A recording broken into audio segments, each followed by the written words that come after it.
G'day, folks. It's Cam here from Australia Kava Shop. I have Todd here with me from the Four Shells Kava Bar in Auckland. I'm really excited to hear about his experience in the industry and hopefully give us some insight into what's achievable in Australia. Hold on. No worries. So Todd, when was the first time you tried kava? First time I tried kava was in Fiji, on the island of Viti Levu, not far out of Suva, in 2004. I'm originally from the United States, but I was here in New Zealand for a year, from 2003 to 2004, and traveled to a few of the islands during that time. And so, yeah, Fiji. Before that, I hadn't really heard of kava much.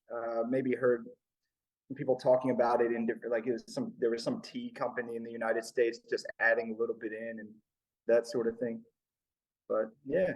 And as it relates to the industry, when did you sort of first jump into the kava industry? Well, we started Four Shells in 2019. And it was sort of we just wanted to share kava with people. Here in New Zealand, kava is very misunderstood, generally speaking, outside of the Pacific Island communities. So we wanted to start something, but we knew we'd have to start small and it would take time to build the community around it. So. Okay. And so in 2019, when you set up, and just to give our viewers some insight, from what I understand, Four Shells Kava Lounge is pretty much CBD Auckland, right? Yep. Yeah, it's close Yep. close to the it's a little ways away from Queen Street and all that, but it is in the central Auckland. Okay, great. And so when you guys first set up, did you come across any like regulatory hurdles that you had to jump through, or? Not so much, because has always been regulated as food, as long as it's mixed only with water and made in the traditional cold water method. So, I mean, the only reference we had for kava businesses that take kava to traditional communities was looking at the ones in the States where they have flavors and extracts or all these other things. So they were aware that we had to stick to the rules that New Zealand has, which is fine because that's the only way I drink kava anyway. Sure. Yeah. Honestly, the hardest was finding a landlord that would rent us a space for kava because of the misunderstandings. I mean, you could take it so far as to say in some cases it's just blatant racism. Yeah. Yeah. One guy, this was in a part of Auckland called Parnell. He thought we were talking about kava, the like CAVA, some kind of Spanish champagne or something. And then when he found out it was kava, the Pacific Island drink, he was like, "No way, we don't want drunk Samoans falling asleep on the sidewalk or whatever." This kind of thing. So we got denied from 7 or 8 places just because they didn't want kava, or they were just very open about saying this was not a good idea, things like that. And then the space currently in, it's in part of Auckland called Victoria Park Markets. So it used to be a really bustling marketplace, but it's gone through some changes and it's more quiet down here. But it works for us, at nighttime. When during the daytime there's not much foot traffic anyway, but at night it's just peaceful, kind of set aside. So yeah, we're glad we ended up here. So now that's a really interesting point you raised before. Not necessarily so you had a regulatory and sort of, I guess, authoritarian view and misunderstood view of kava. We seem to be going through that phase now, although it's changing fairly rapidly just with the amount of media that's getting out there. I guess if we look at it from the perspective, okay, you've had your challenges with your landlords, no challenges with the actual licensing because it's a food, which is, we operate under the same food safety standards as you guys. Outside of that, were there any other challenges in relation to building community and awareness? Like you set up shop and then and then hope, or how did that work? Over the years, of drinking kava. So I should also preface all this with the first time I had kava was in Fiji, but then I didn't drink it again for like maybe 4 or 5 years. But I met my wife, who is from Tonga. I met her in 2008, and her family was always in the kava business, and they grew kava, pounded kava. It was like a multi-generational thing. So yeah, that's how I started getting more into it. And I noticed over time, because I was going to Tongan Kavas, because I wanted to learn how to speak Tongan. When I married into the family, it was very much I didn't understand a word of Tongan language or the protocol. So I was instructed, you need to go and drink kava in the community. So that's what I did, and I noticed. Well, I got more and more away from drinking alcohol, and I noticed a lot of my non-Tongan or non-Islander friends were curious about kava, but it just turned out that they hadn't been given an explanation of what it really is, or a good experience if they had that experience. Like a huge percentage of people that we knew and people who come in here still to this day, their only interaction with kava is when they went on a holiday to Fiji. They're at the resort and they're on holiday, so they're drinking beer and wine and whatever else the moment they step off the plane, and then they're given a welcome ceremony with kava, and they drink one shell and decide, oh, this doesn't taste nice, and I didn't feel it anyway. So we knew that people had to have people were interested in it, but we knew that with the right education, the right exposure, that they would open up to it. But I guess the biggest hurdle with that, well, I mean, all of my friends came right away. Like there was a little community kind of from day one, little, not enough to sustain the business on its own. But yeah, we knew that we had to have a presence. We had to answer people's questions about it, provide that education.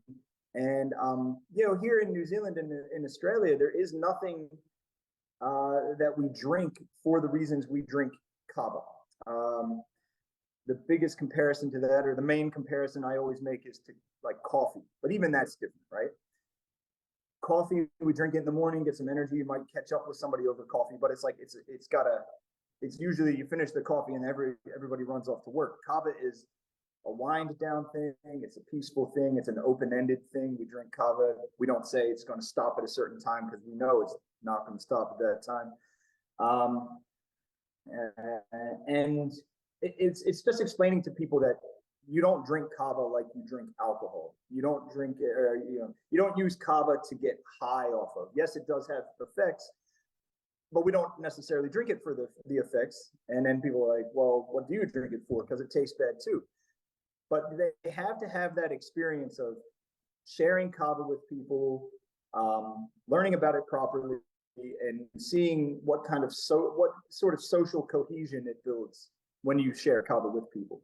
And once they experience that, then they get it. Because kava, it also has the reverse tolerance thing. You can't just have people don't walk in and unless they really know what kava is. Nobody's walking in here and just going like, oh, I'll try it. Or if they do that, I'll end up talking to them for like 20 minutes beforehand. So, yeah, okay.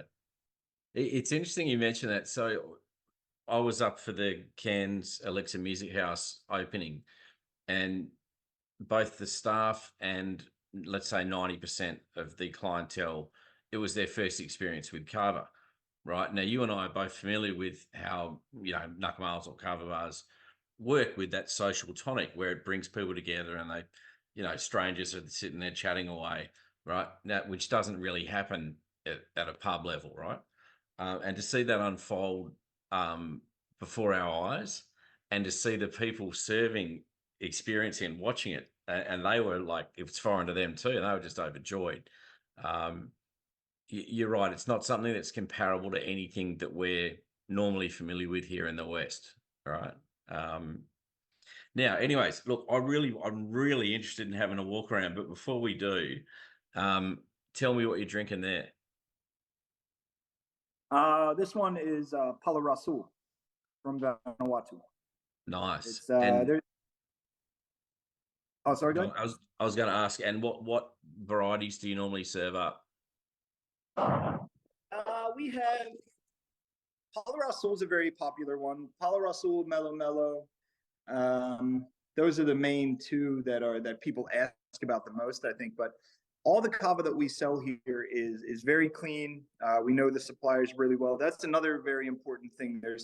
It's making people understand that not all kava is the same. So sometimes we get people who come in here, even people who are of Pacific Island heritage. If they've been going to the same fight kava all the time with their dad and uncles and whatever, it's a roll of the dice. Sometimes the kava is very good, sometimes it's not so good because there's a number of factors. Maybe the plants were too young, maybe it has a ton of stems added and so forth. Sometimes people come in and they'll note, ooh, the prices on the kava, it's a bit more expensive than the dairy. And I always tell them, I can explain to you every reason why that's more expensive. And if you buy it and decide it's just garbage in a fancier packaging, bring it back and we'll give you your money back. And that has never happened yet. And to be honest, we don't get that too much, but every now and again somebody comes in like that. Look, just to clarify there, so with the Mellow Mellow and Palo Rosso, that's their Vanuatu cultivars. Do you have any other like Tongan, Fijian cultivars that you bring on now and then, or? Yep, yeah, we do. We have so we have 6 or 7 cultivars of Vanuatu kava that we always have, and then we have Fijian and Tongan kava. Well, we're out of the Tongan one at the moment. It's a little bit difficult sometimes with the suppliers there, getting them to leave the stems out. Hey, look, I'd love to have a look around and to be able to show Australians at this end, the potential for kava bars. Is it possible for you to give us a quick walk around? Sure. So this room that I'm in here right now is not the main Kava Lounge. That's another one. I should make that distinction. We call this a Kava Lounge less than a bar, because when you're a bar, they bring those associations of drinking, you know what I mean? And people always note into the main space, they'll say, oh, it like looks kind of like a bar and everything, but they note that everybody's very open and peaceful, and kava doesn't evoke that ego and all that stuff that alcohol sort of does. And so that's why early on we felt the need to separate ourselves from using the term bar. And I invite anybody else who gets into this to do the same. Use the lounge term. That one's people seem to like it. But so this space here, this is what we call the fale.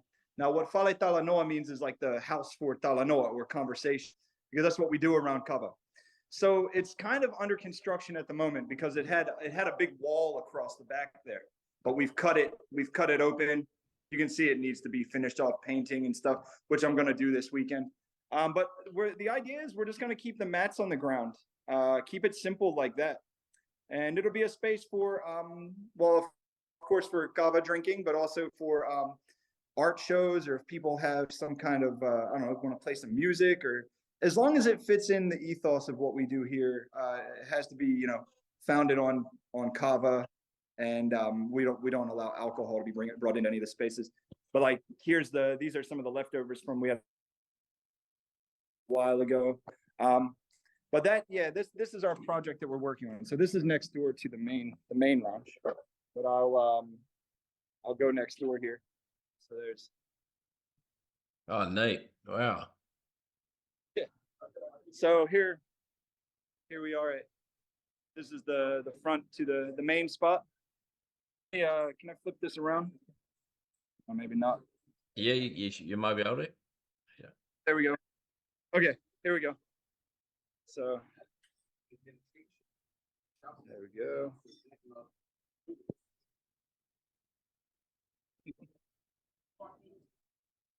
Got a few people in here. Try to keep it interesting with putting some stuff on the walls of various photos and things I've collected around the Pacific. And it's my son here. Say hi. What's up? Hey, bud.